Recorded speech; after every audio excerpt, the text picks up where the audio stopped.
Hello friends, welcome to suggestive question. Suggestive কোশ্চেনে সকলকে স্বাগত জানাই। এসএসসি জিডি 2025-এর জন্য যে আমরা প্রিভিয়াস ইয়ারগুলো প্র্যাকটিস করছিলাম, তার আজকে 27 নম্বর ভিডিও এবং এক্সাম ডেট দেখো এখানে 27/2/2024। এক্সাম টাইম হচ্ছে থার্ড শিফট। তো আজকের প্রথম কোশ্চেন হচ্ছে, দ্বিতীয় ক্ষেত্রে বা সেকেন্ডারি সেক্টরে কোন ধরনের কার্যক্রম সাধারণত সম্পাদিত হয়? তো আমরা ইকোনমিক্সে 3টা সেক্টর পড়েছি। একটা হচ্ছে প্রাইমারি সেক্টর, আর একটা হচ্ছে সেকেন্ডারি সেক্টর, একটা হচ্ছে টারসিয়ারি সেক্টর। প্রাইমারি সেক্টরে যেগুলো কৃষিকাজের সঙ্গে যুক্ত, সেকেন্ডারি সেক্টর অর্থাৎ শিল্পর সঙ্গে যুক্ত যেগুলো ম্যানুফ্যাকচারিংয়ের কাজ হয়, আর টারসিয়ারি সেক্টর যেগুলো সেবা ক্ষেত্র। তো এখানে সেকেন্ডারির কথা জিজ্ঞেস করেছে, তো আমাদের জন্য হবে কাঁচামাল থেকে প্রস্তুত পণ্য উৎপাদন, শিল্পের জন্য সহায়ক সেবা প্রদান। এটা হবেই না, শিল্প থাকলে হবে না, কারণ এখানে সেবার কথা বলেছে। সেবাটা হয়ে গেল টারসিয়ারি। ফসল চাষ এবং পশুপালন, এটা প্রাইমারিতে পড়ে গেল। প্রাকৃতিক সম্পদ উত্তোলন, এটাও মাইনিং অর্থাৎ খনিজ সম্পদ উত্তোলন, এটা হবে প্রাইমারি। সুতরাং আমাদের অ্যান্সার হবে কাঁচামাল থেকে প্রস্তুত পণ্য উৎপাদন, অর্থাৎ যে কোনো কাঁচামাল নিয়ে গিয়ে ফ্যাক্টরিতে ওটা মানে যে কোনো পণ্য প্রস্তুত করা। যেমন কোনো কাঁচামাল, অর্থাৎ আমরা যদি গমের কথা বলি, তো গমটা গিয়ে কী হয়, আটা তৈরি হয়, সেটা হচ্ছে সেকেন্ডারি সেক্টর। ঠিক আছে। ভারতের রাজনৈতিক ব্যবস্থা প্রায় একটি শক্তিশালী একক সাংবিধানিক পক্ষপাতসহ ফেডারেল সিস্টেম হিসাবে বর্ণিত হয়। কোন বৈশিষ্ট্য এটি নির্দেশ করে?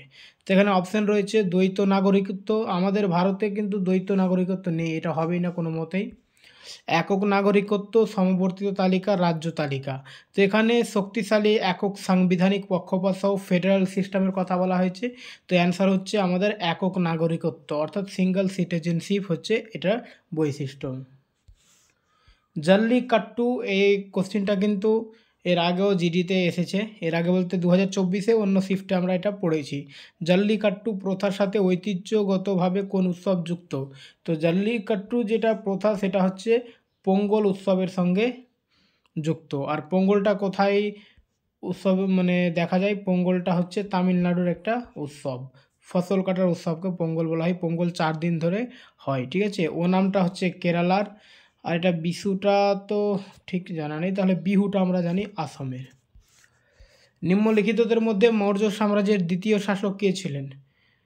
মৌর্য সাম্রাজ্যের দ্বিতীয় শাসক, আচ্ছা, চন্দ্রগুপ্ত মৌর্য হচ্ছে মৌর্য সাম্রাজ্যের প্রথম শাসক। চন্দ্রগুপ্ত হচ্ছে প্রথম শাসক, এর ছেলে হচ্ছে বিন্দুসার হচ্ছে দ্বিতীয় শাসক। তার মানে আমাদের অ্যান্সার হচ্ছে বিন্দুসার। তৃতীয় শাসক হচ্ছে অশোক, 3 নম্বর। আর শেষ শাসক যদি বলে তাহলে বৃহদ্রথ হবে। ঠিক আছে। অশোকের পরে আর কয়েকজন মানে দুর্বল রুলার ছিল, তারপরে বৃহদ্রথ দিয়ে এটা শেষ হয়ে যায়। তো 3 জনের নাম আমাদের জানতে হবে। চন্দ্রগুপ্ত মৌর্য প্রথম, দ্বিতীয় হচ্ছে বিন্দুসার, অশোক হচ্ছে শ্রেষ্ঠ রুলার বা থার্ড হবে এবং শ্রেষ্ঠ। ভারত কোন বিপ্লবের কারণে খাদ্যশস্যে স্বয়ংসম্পূর্ণ হয়ে কেন্দ্রীয় মজুতে যথেষ্ট পরিমাণ খাদ্যশস্য সংগ্রহ করতে সক্ষম হয়েছিল এবং রপ্তানির অবস্থানেও ছিল? তো এখানে বলা হচ্ছে খাদ্যশস্য উৎপাদন। তো খাদ্যশস্য উৎপাদন এটা হয়েছিল সবুজ বিপ্লবে। তো অ্যান্সার হচ্ছে আমাদের অপশন ডি। ভারতীয় সংবিধানের কোন অংশটি সংবিধান সংশোধনের সাথে সম্পর্কিত? সংবিধান সংশোধন হচ্ছে অংশ নম্বর 20। ঠিক আছে। এখানে মানে পার্ট 20-তে এটা বলা হয়েছে যে সংবিধান সংশোধনের কথা। আর সংবিধান সংশোধনে যদি আর্টিকেল জিজ্ঞেস করে কোন আর্টিকেলে বলা হয়েছে, তো আর্টিকেল 368। ঠিক আছে। আর এই সংবিধান সংশোধন করা যাবে, এই আইডিয়াটা কোথা থেকে নেওয়া হয়েছে? এটা নেওয়া হয়েছে সাউথ আফ্রিকা থেকে বা দক্ষিণ আফ্রিকা থেকে। ভারতের ভার্নাকুলার প্রেস অ্যাক্ট কোন বছরে পরিণত হয়েছিল?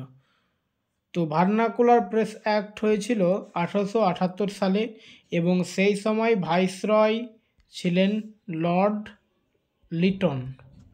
লিটন ছিলেন ভাইসরয়। 1878 সাল ভার্নাকুলার প্রেস অ্যাক্ট। নিম্নলিখিতদের মধ্যে কে বাংলাদেশের জাতীয় সঙ্গীত আমার সোনার বাংলা লিখেছিলেন? তো আমরা জানি যে বাংলাদেশের জাতীয় সঙ্গীত সোনার বাংলা লিখেছেন রবীন্দ্রনাথ ঠাকুর। রবীন্দ্রনাথ ঠাকুর ভারতের জাতীয় সঙ্গীত লিখেছেন, এর সঙ্গে লিখেছেন বাংলাদেশ এবং আর একটা দেশে লিখেছেন শ্রীলঙ্কার। তিনটা দেশের জাতীয় সঙ্গীত রবীন্দ্রনাথ ঠাকুর লিখেছেন।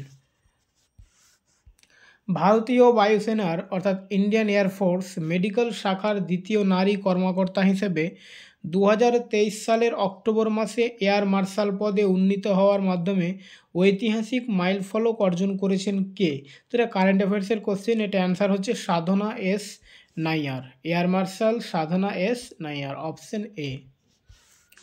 2022-23 সালের রঞ্জি ট্রফির ফাইনাল কোন মাঠে অনুষ্ঠিত হয়েছিল? ইডেন গার্ডেন হয়েছিল। এটা ইডেন গার্ডেন, এটা গার্ডেন স্যার, ইডেন গার্ডেন। তারপর চার্লসের সূত্র অনুযায়ী চাপ স্থির রাখা হয়, গ্যাসের পরমাণু সংখ্যা স্থির থাকে, আয়তন তাপমাত্রার সাথে সরাসরি অনুপাতযুক্ত। তো চার্লসের সূত্র অনুযায়ী কিন্তু তিনটাই ঠিক।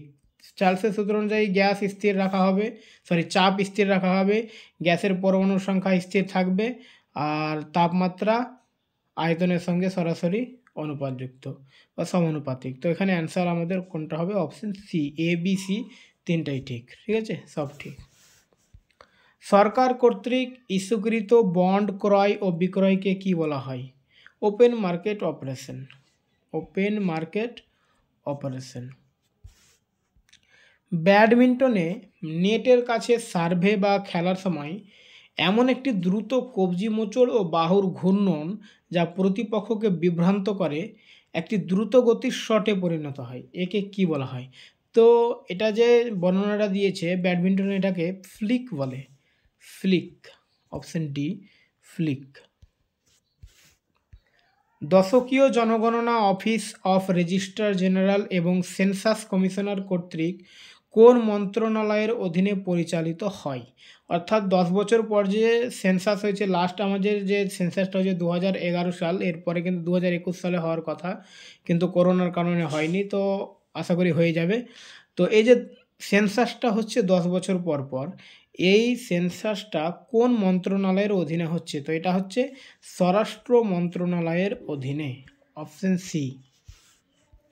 কোন সরকার আন্তর্জাতিক শ্রমিক দিবস উপলক্ষে মুখ্যমন্ত্রী শ্রমিক কল্যাণ যোজনা MMSKY চালু করার ঘোষণা দিয়েছে? তো মুখ্যমন্ত্রী শ্রমিক কল্যাণ যোজনা অর্থাৎ MMSKY এটা অরুণাচল প্রদেশে হয়েছে। ঠিক আছে, অপশন সি, অরুণাচল প্রদেশ।